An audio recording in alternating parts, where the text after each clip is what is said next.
Forestry, how does it work? So basically, if you go to logistic over here and click prison labor, as you can see, you cannot assign any prisoner over here, right? But you can assign prisoner other places like the shop, the library, or was it the mail place, and the kitchen, etc., etc., right? So now you're gonna say, how do prisoner come over here to work as laborer? Well, how it works is that you need to have a workshop. So you see, I have a workshop. It doesn't have to be that big, by the way, but I'm kind of like late game. So yeah, you need to have a workshop. And if you don't know how to do that, you go to quick build, click workshop over here. It's gonna give you like like an example demo if you want to use that, right? Once you have a workshop, what you want to do, you want to go to over here, program.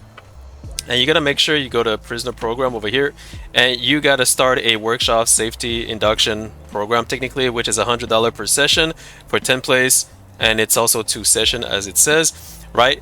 So for this to work, you need to have, of course, a schedule. So if you go over here and you go to workshop, you can go over here to workshop just. So as you can see over here, it says 8 to 9, I have my workshop safety induction, and here I have carpentry apprenticeship from 10 to 11. Now you don't have to do carpentry, this is for later if you want to, but I highly recommend because that's where you make a lot of money with carpentry, by the way. But in order to do carpentry, you need to make sure that you have people who pass the workshop safety induction program. So unless they pass this, they cannot do this. So the other thing you need to bear in mind is that, as you can see here, I have 2 blocks. I have 8 to 11, which is the free time for my prisoners, and I have 4 to 8.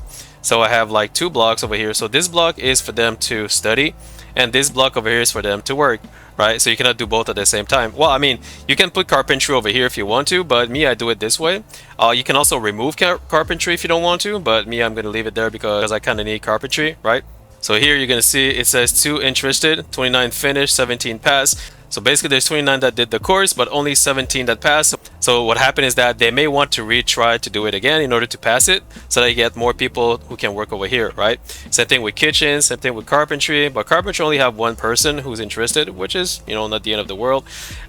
Foundation, same thing with everything else. So you gotta understand what people are queuing for. But one thing you need to bear in mind is that you don't put like everywhere, like programs everywhere, because if you put like, let's say workshop over here, workshop over here, workshop over here, workshop over here, is that nobody's gonna work in your workshop anymore because they're just going to study, right? So you want them to work at some point, right? So, because it's going to cost you a lot of money. So if you come over here, it says over here, $200 per session. So 1 block of studying is $200. This one doesn't cost anything. The parole hearing, spiritual guidance, $250 per session. So you got to be careful. Same thing with this. This is $200, and this is no cost at all. So you got to double check what it costs you to actually have those courses. So you don't want to go insane with that. Now that you have your workshop ready, you gotta make sure that you have a forestry. So without a forestry, you have no trees. Now you can have trees, like you could have trees around the map, right? But they don't grow back the way that, over here they grow back, right? So over here you have people who's gonna take care of it. Usually it would be the gardener that will come and plant it, but the people who are going to cut the trees are the workers over here. So the workers are going to cut them. Usually it's them. But most of the time, I'll be honest with you, the prisoners, they come over here to get the logs, and they put it, wherever they need to put it. But sometimes it's also the workers that pick up the logs after they cut them, to put them on whichever machine you have, right? So that the prisoners can actually start working on the machine and then do whatever they need to do to build whatever they need to build, right? So when you click logistic over here, and once you do everything the right way, and if you click prison labor over here, as you can see, you can decide who can work, how many people can work at the workshop. Yeah, I put like this amount of people is good. You don't want to put everybody because you need people other places as well. See, I have people who works as the laundry over here, so you need some people to help out. Otherwise everybody's gonna stink if you have nobody, right? But again, you don't have to put that many people for the laundry, so I may remove, I don't know, maybe, I think there are too many people here, so yeah, I'm just gonna put this amount of people is 5. 5 is enough. Over here, janitor, I think this is enough, to be honest with you. So everybody else, they can work wherever else there is left to work, which should be like around here.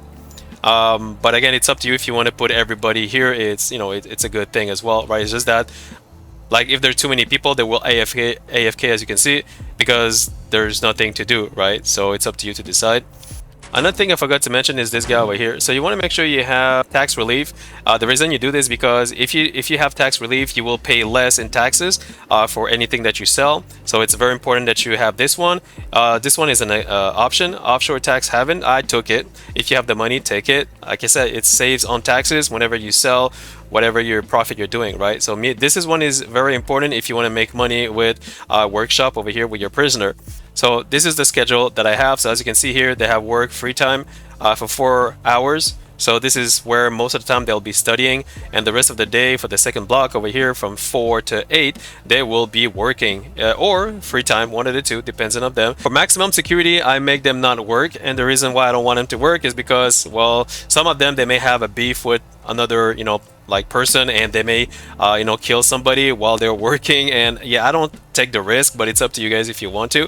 It's only for minimum medium security that they will be able to work, right?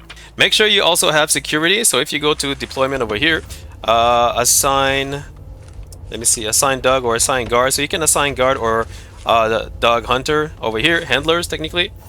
So over here, where are we? We're here right now, and see I have a dog handler over here. I can assign another dog handler over here just in case somebody steal like something sharp and they want to kill somebody. So I'm going to leave it over here. Also about the forestry, how it works, basically what I did is I took a quick build.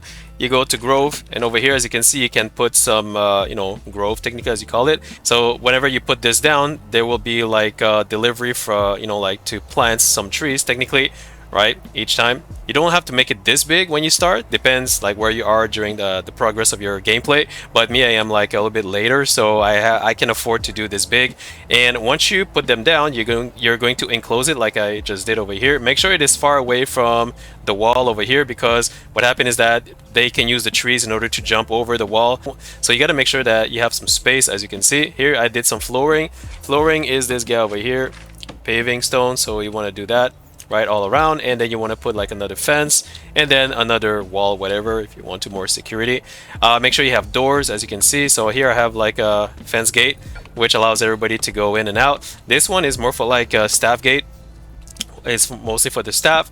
Here I have a door, kind of like an enclosed area, as you can see, so that my prisoner can come this way in order to grab logs if they need to grab logs. So this is like a fence gate, a regular gate where anybody can pass through. This is a staff gate, right? So this is a staff, this is a regular door, regular door, regular door. There you go. So also make sure you put some metal detector just in case. And that's pretty much it. So let's see if it works or not. So right now are they leaving? They are leaving. What time is it? It is, okay, so it is 9 a.m. So what it means that sometimes some of them are going to go pray, some of them are going to go work elsewhere. So it doesn't necessarily mean they will come here. Oh, this was a training, by the way. I'm sorry about that. That was a training. So yeah, from 8 to 9, I believe is a training course. Yeah, it is. Yes, it is. So let me double check. So yeah, so that was the workshop from 8 to 9, and then 10 to 11 is the carpentry. Let me double check if is there anybody at the carpentry. Is it this guy? Yeah, this guy. But where's the foreman? There he is. Okay, he's teaching him, but he is like stuck over here. That's fantastic. Yeah, it doesn't matter as long as they're there together, as you can see. And these are table. There we go. I'm gonna put another table over here. There we go. And as you can see, workers are grabbing the logs. The thing you need to understand about the logs, they will come over here, by default, if there's any place, to put the logs. But if there's no more place, they're gonna put the log all the way to the storage. So this is my storage, or the export, one of the two. But what I've noticed that they will bring it to the storage and then bring them to the export for sale.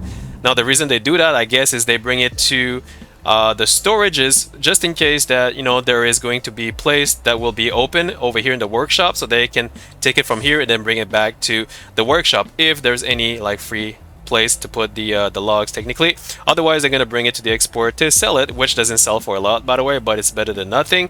Again, with the tax relief over here, you will make more money, so make sure you take that. And that's it. So right now we're going to see what's going on. What time is it? Free time. Alright, so now we're gonna wait till 4 p.m. and I'm gonna show you if they are working or not. So let's double check. Let's fast forward this. Alright guys, so as you can see, it's 4 p.m. and this is the free time they have. And as you can see, some of them are making license plate. Some of them are working on the saw, workshop saw. Some of them are working on the press. So it depends what they're doing.